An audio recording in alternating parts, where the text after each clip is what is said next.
My name's Kate Hislop and I'm the Dean and Head of the School of Design, and it is a great privilege to welcome you all here. It's fantastic to see, I've never seen this big a crowd at a book launch, at least not here, and no book launches I've ever been to. So it's made me realise any time we invite anyone to this school, we're going to add just Iwanoff to the invite. I will start though by acknowledging that we're gathering on Wajak Budja near the Derwal Yerrigan, and pay our respects to the traditional custodians on whose lands we live, work and learn and celebrate tonight.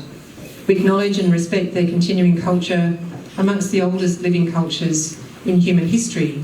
We acknowledge and value their enduring connection to country, waters and community, and the contribution they make to the life of this place. We pay our respects to their elders past, present and emerging, and to all of you in the audience with us tonight. It's important, I think, to acknowledge that in commencing this launch, because I think the work of Iwanoff respects so much the place that he produced the work in. So acknowledging the country, the care for country, custodianship, is a very important part of understanding Iwanoff's work. The launch tonight is an essential companion piece to the exhibition that we had here in 2021. Both of them were outcomes of years of work by Warren Andersen, and I know Stuart will say a bit more about that shortly, and the generous contributions by the Iwanoff family and many, many members of the design community, and I know many of them are here tonight. When Warren first approached me several years ago about this book, and really the book was the first project, I think, I was very pleased to have the School of Design involved because, firstly, of the reputation and regard for Iwanoff's work, and of course you're all here because you share that regard, but also because the diversity of Iwanoff's creative interests are a really amazing fit for what we do in this school. So we have, multiple disciplines here, and they're all involved in creative work, and they're all focused on this place and the locale. So it was a really great lesson for us to have the work on display for our students and our staff to enjoy and to study really closely. So it's fantastic actually, and very rewarding for me, and I'm sure even more so for Warren, to see the project reach its conclusion in the launch tonight, because really the book was the starting point.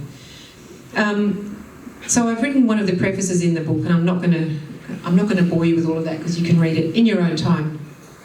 But I think that the book really does highlight the prodigious talent, the creative drive, the focus and the breadth of interest of the architect Iwan Iwanoff.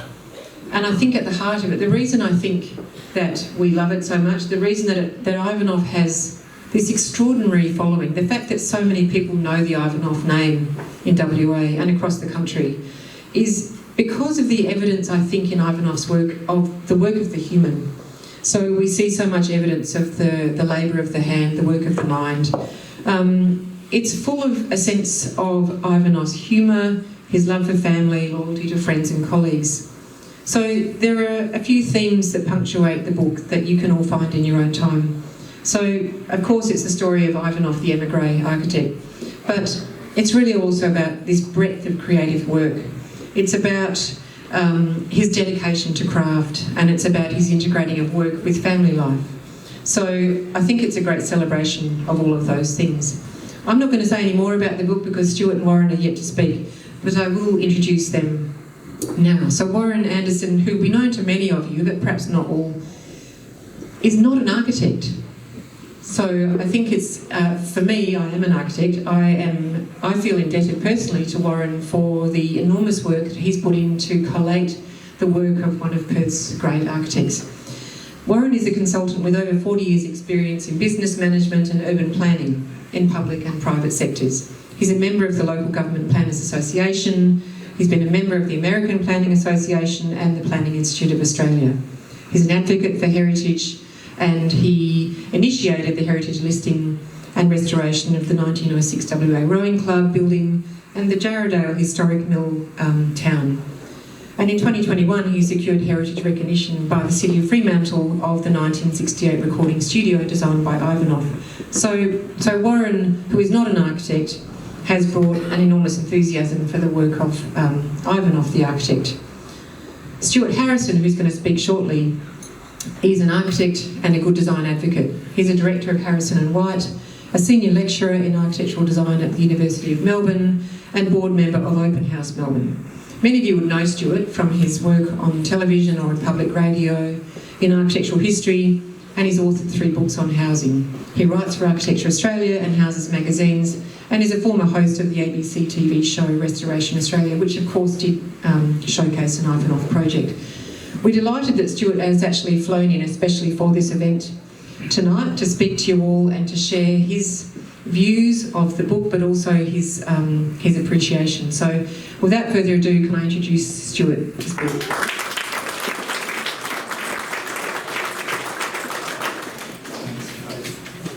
Thank you, Kate. Thank you, Warren, of course. And thank you all for being here on what is for me quite a warm evening today.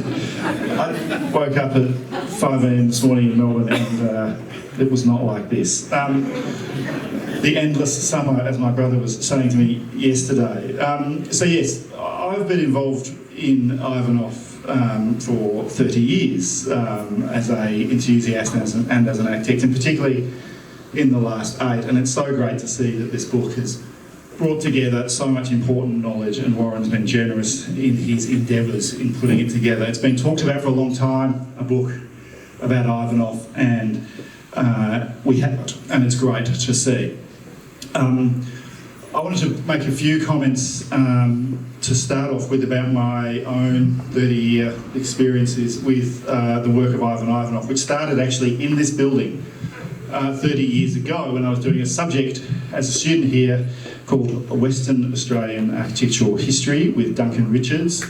And this was a fantastic subject, and Duncan was very passionate, and I got to go around and see some of the Iwanoff houses. I went around Marsala House in '94, took photographs of it, which I still have, and it was incredibly significant work to me. It was not the sort of thing I had seen before. And what's interesting about that period in the 90s and the 80s is Iwanoff probably critically was not at his peak. I think we can see a broad appreciation of the work of Iwan Iwanoff in the discipline these days, but that maybe did not exist at the time, and in a strange way it was everyone's enthusiasm in Perth for Iwanoff's work that kept it alive. There were real estate clippings, there were more than there were architectural reviews of Iwanoff's work. It actually existed in a weird way in the wider culture. And then it's come back, and now we all understand the critical importance of this work, and we need to do everything we can to respect and protect it. So I started with Iwanoff here in this building in '94, and I was just talking to Kate earlier. The school moved into this building in '94, which I remember very well as a first going into second year student. And then Iwanoff stayed with me for many years until we zoom forward to 2016. And I want to tell you a very brief anecdote about being auditioned for a television show called Restoration Australia. And the producers based in Sydney, of course, were trying to convince me to host this television show. I had done a bit of media prior to that. And they said, look, we're talking to some owners of an Iwanoff house. Do you know this guy Iwanoff? I said, if you get that house, I will host your TV show. And that is exactly what happened. And Tim and Lisa, who were my fellow travellers to one of the very first episodes of television I worked on, we told, and I think there was some of it up here before, we told the story, the remarkable story of the Pakenham house. Of course, now 2 dates, both 1968 and 2019. We finished it, 2018 maybe, and that was my reintroduction both to kind of really, in some ways, Perth life and reintroduction to Iwanoff. Then that has led on to a series of other interventions and publications and, I guess, media objects in the world of Iwanoff. It was that first, back in '16 when we were beginning to put that together for Restoration Australia, to my producer, Marielle Thomas, said, you've got to talk to this guy, Warren. He really knows his stuff. And Marielle was talking a lot to Warren at the time, and Warren's immense knowledge of the work became clear at that point, and it has been clear since. That episode aired in 2019, and then following on from that, so that was a television project. Then I got involved in a photographic project with Jack Lovell, whose parents are here tonight, opened an exhibition of his work in 2019. That ultimately led to a exhibition and talk we gave together in Palm Springs last year on the work of Iwan Iwanoff, taking the work internationally. Also around that time, early pandemic in 2020, I worked with Justin McArdle, who's here, and his team at Frame Labs on a Iwanoff reconstruction of the Harrison House, no relation, Jodie's here, which was a very successful state government project, the State Library at Screen West funded project, which the State Library of Western Australia has now acquired, which is a virtual reality reconstruction of the Harrison House. So we went from a physical reconstruction to a digital reconstruction, and then we've done several talks since then, myself and Jack, and of course now we've come to Warren's book and what has been a great project to help out on. I have done nothing on this book at all. I am just supporting this book as much as we possibly can. Warren's going to launch this book in Melbourne next month, and I will do a similar thing for Warren then. The work, of course, is discussed significantly in the book, and I don't want to go into the work that much because I think the work tonight does talk for itself, and it talks for itself in the book. I've talked in the past about the importance of light in Iwanoff's work, and it did strike me today, this idea of the late light that comes across those Iwanoff projects.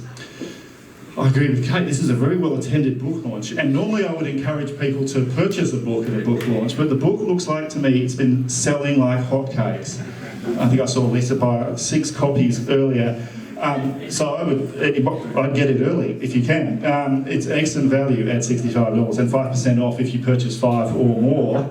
I did notice. But the book will be an incredibly important reference for all of us in the Iwanoff world, owners, enthusiasts, architects, people like Tim Wright who continue to work as an architect on the work of Iwanoff, of course the architect of the reconstruction of the Pagan House. So this book is invaluable. So we thank Warren for it. Now, before I conclude my comments, I wanted to read a short extract from Nicolai Iwanoff, who sent me some thoughts. And Nicolai, like myself, escaped to Melbourne some time ago. I've caught up with Nicolai a couple of times in Melbourne. He sent through some comments I'm going to read from these. So this is from Nicolai. For many years, since my father's premature passing in 1986, it had been my hope that one day his full artistry would be conveyed to the public. Beyond that, limited to his architecture, which was in effect only the final manifestation of a creative process which had its genesis from a myriad of sources and was expressed by many mediums. In many ways, his architecture was a metaphor symbolic of a methodology in which his residences were a product and a metamorphosis of creative building blocks which themselves were a composite of his many artistic disciplines, which finally found their resolution in the sculptures they became. To this effect, Warren's book finally addresses the void that existed until now, providing in a most comprehensive manner an anthology which clearly demonstrates the many iterations of my father's artistic journey, from its source and gestation to its unleashment as depicted in the wonderful pictorials and editorials contained within the realms of this expose, for which I shall remain eternally grateful. So, without any further ado, I'm going to introduce the man of the hour, Warren Andersen, and his long project of producing this book, The Architecture of Iwan Iwanoff. Thank you, and let's welcome Warren.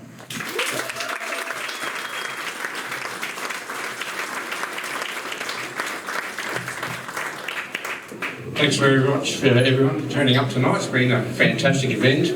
I'd like in particular to thank the Iwanoff family, Michael, Bettina and Nicolai, who've been very much an integral part of this for 5 years. It's been a long slog. I also want to thank Charmaine Kay from Cave Design, who couldn't be here tonight, but she's the person who did all the graphics and the layouts. Anthony Tran, who's helping me out with the sales tonight, and we're going to be participating in another book as a collaboration. And I'm going to make this short. The main takeaway, I think, from the book, I think, is to shift your perception of what Iwanoff's work actually is.